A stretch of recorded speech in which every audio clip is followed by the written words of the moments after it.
Quantas vezes você já se percebeu se torturando com ideias, suposições que nunca aconteceram? Aliás, sabia que 90% daquilo que você tem medo não vai acontecer? Olha que sofrimento à toa. Ah, mas e se eu errar? E se, e se? Aí você fica sofrendo por antecedência, perdendo noites de sono com algo que ainda não aconteceu, talvez nem aconteça mesmo. Pois é, cada vez mais nós sofremos com a ansiedade. E eu vou te dar uma notícia, a culpa é nossa. Olha aí.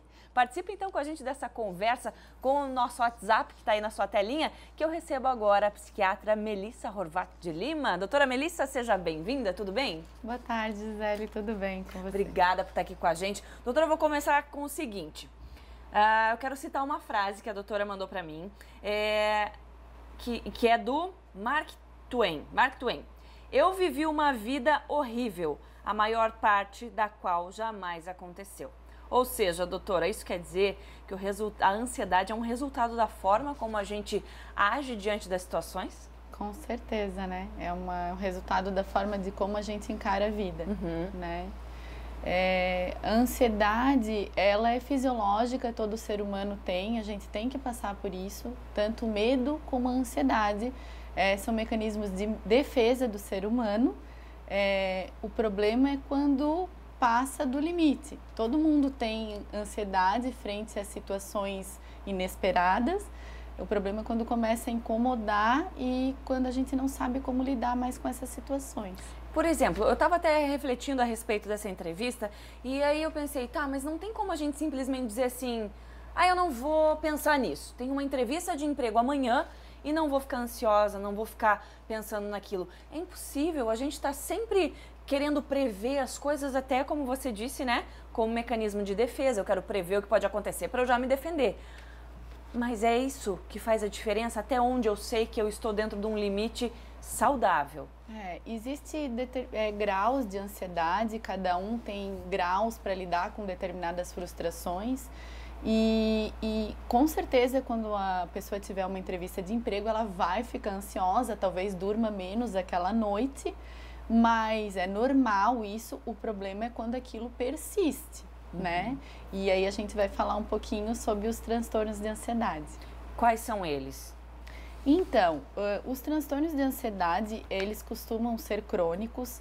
Infelizmente, o ano passado, o Brasil, segundo a Organização Mundial de Saúde, ele ficou em primeiro lugar com o maior número de transtornos de ansiedade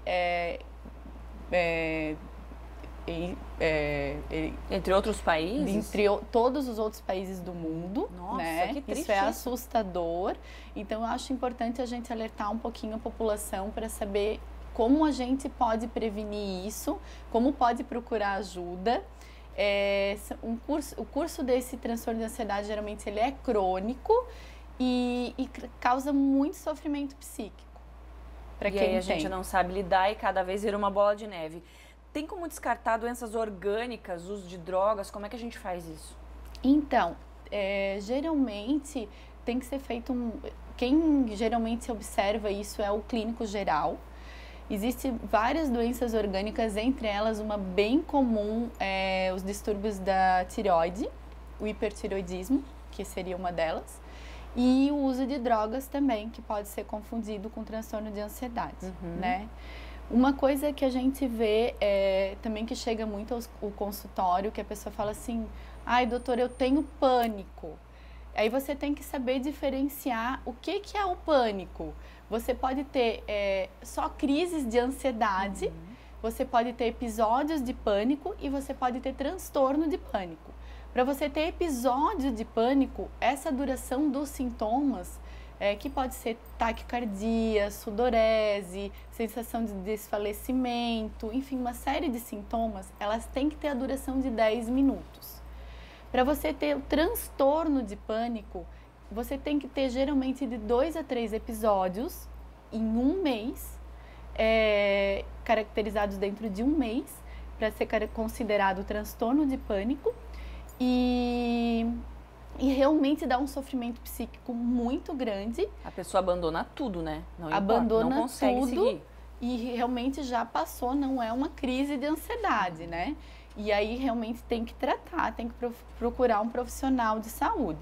Quando é uma crise, dá para ser pontual, por exemplo, eu estou na expectativa de alguma coisa acontecer e aí eu tenho um episódio esporádico de uma vez que deu aquela crise. Isso é momentâneo, não há que se preocupar?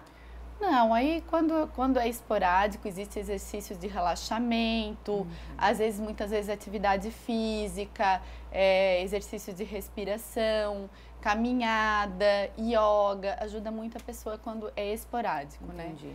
Existe também o transtorno de ansiedade generalizada, que não é específico, não há uma especificidade, mas a pessoa ela tem um sofrimento psíquico muito grande também e ela já é aquela pessoa que sofre por antecipação. Ah, isso é, acho que todo mundo está sofrendo, né, doutora? Por qualquer coisa já ela não dorme, ela já está nervosa, ela já deixa de vivenciar certas situações porque ela já pensa que não vai dar certo certa coisa. Tem que acompanhar, né, doutora? Não dá simplesmente para ficar esperando. Obrigada por estar aqui com a gente. Muito obrigada. Vamos falar muito mais dessa saúde da nossa cabecinha, porque é isso que comanda tudo. Obrigada, doutora. Até a próxima.